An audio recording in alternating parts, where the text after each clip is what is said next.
there are amazingly innovative centres. Google has got one in London. It's got a hacker space and a hub for new companies and people to just sort of hang out and talk about interesting ideas. And so your computer science departments may, I don't know, at UCL. Are you guys at UCH, UCL? Yeah, you all are. Yeah. I don't know how open your, the sort of community is, but yeah, hackathons and just getting to cloud camps and hackathons and going to tech innovation conferences. As students, you can get really, really good discounts for things like Wired Health, which is an incredible conference. If you can't afford the time or the money to go to it, watch it. These things are live broadcasts. And you'll start to see names of other really, really cool conferences to go to. You'll meet people, you'll start to socialize with them, drink with them, come up with crazy ideas over coffee. But always think about what problem you want to solve. And somehow or other, the more you think about that, the more people will gravitate towards you wanting to solve the same problem. It's not so much about you sort of going and trying to grab somebody from IBM. It's just about hanging out with them a lot of the time. And we've got a lot to learn from Silicon Valley like that, because literally every time you have a Starbucks in Palo Alto, you will be coming up with a new startup idea from somebody in the queue, literally. That is how it works. We're not quite as good at doing that, but some of the innovations that Tony's coming up with are not so much just about providing business parks to implement things, but also to provide environments for people to meet. Thank you. No, sorry, at UCL I would say you have a great computer science department that's quite a forward-looking one, and they've got your own little student app place where you can go and design them. I forget the name of the academic that invented the stethoscope. Peter Bentley. Yeah, but so you have, and as medics, you think, oh, we have to do our course and we have to, just learn the medicine. It's really hard, and don't take it away. It is really hard, and it's hard to become good at it. But one thing that amazes me about Jack is he never stops. He doesn't ever switch off, and he hasn't switched off ever since. Perhaps when he's up a mountain, he can't get a signal on his helmet. That's why he does mountaineering, actually, I think. But you don't, but you meet these people and these innovators and these entrepreneurs, and they never switch off, and they carry on going with things. So you just have to don't expect someone to come and spoon feed you, because it won't happen. You have to go and chase it down, look at all the opportunities. I get so many emails a day. The people whose email gets answered are the people who badger me the most, and that's honestly how it happens. It's the same with academic. And if you're really keen, sorry, that's true, isn't it? But one of those people. If you keep badgering and badgering and badgering, you will get through. And don't give up and never give up. Thank you. It's also worth noting that UCL has the hatchery with UCL Advantage. So if you have a business idea, they will mentor you, they will help you get in touch with people, and they will help you formulate your business to start up 5-year plan. So that's something to bear in mind. It happens at UCL, and any of you are eligible for it. Next question. It's actually one from, I just wanted to kind of hijack one, if that's all right. We've alluded to it earlier with, sort of, you mentioned it to me with the environment, and sometimes the medical environment can be quite stifling for innovation. And what would your advice be to, I guess, to try and live in that environment, but also kind of to seek environments elsewhere that are innovative, and kind of like not feel as though you're a part of both worlds, if that makes sense? Sorry, I don't think I I guess what I'm saying is that in medicine, we're in a world which is not very open to innovation, but what we said earlier, you can see problems and not always come up with solutions. But likewise, we just sort of said that there are little things here and there that we can go and find to keep our minds active.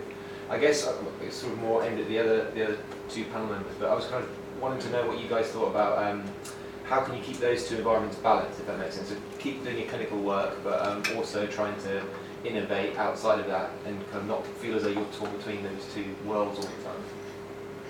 It's a hard one because as a medical student, like you said, it's really, really hard just getting through the course anyway, and then you've got your patients that you're looking after, and that is your main focus. But at the same time, you want to keep an open mind. You would always come up with someone who would challenge you and take up that challenge.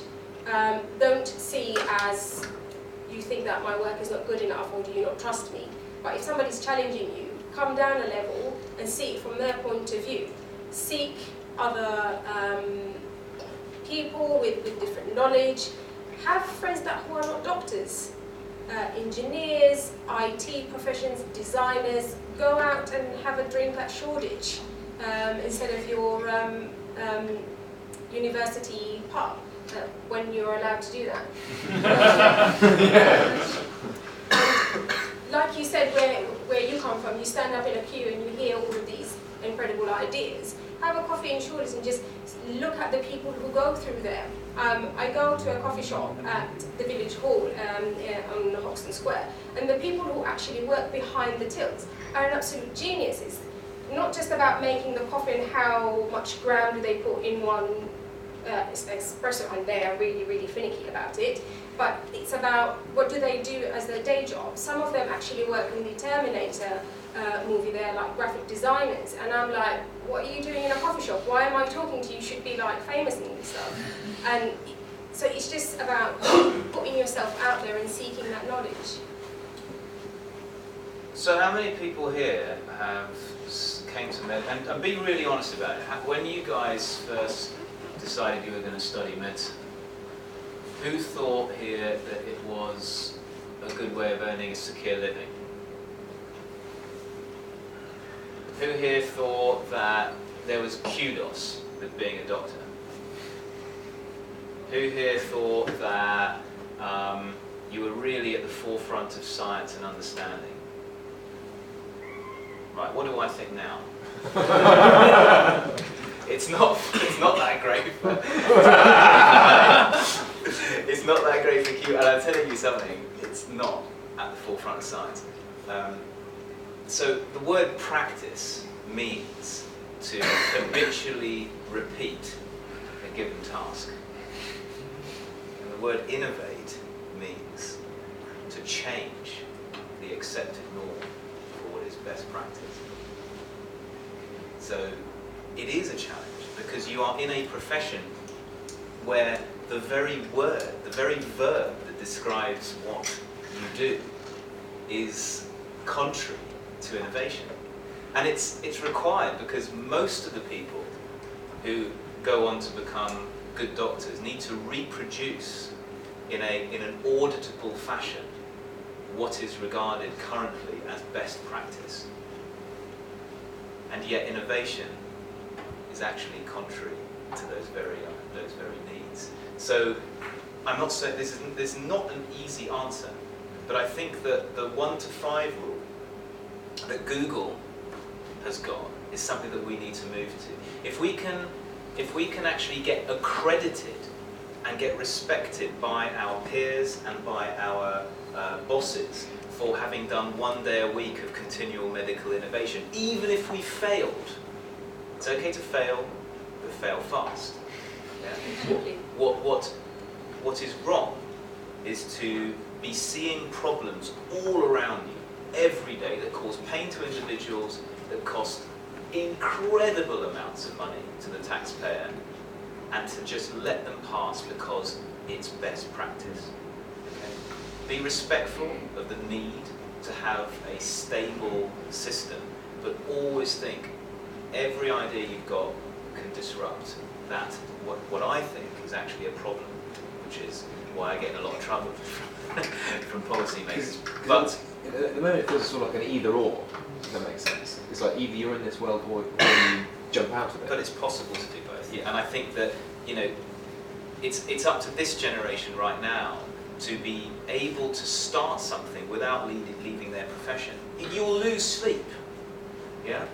You'll be tearing your hair out sometimes because of problems you're trying to solve. But it's your job to actually, have that extra thing on your CV with that team of people that you've gathered together to demonstrate that you can solve a problem, to prototype something cool, to get it out there, to make sure that you validated that it works or validated that it's a load of crap. It doesn't matter.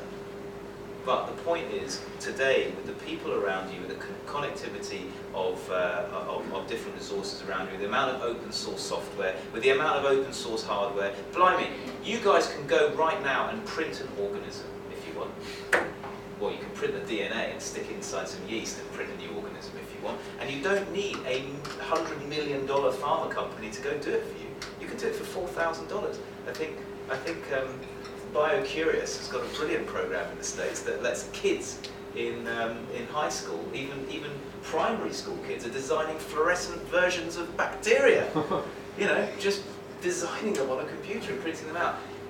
This is a very, very interesting era, and you don't need to completely separate out yourself from your vocation. And I think it's actually quite important that you still are in touch with the patients that you're seeing and the problems that you're seeing on a daily basis.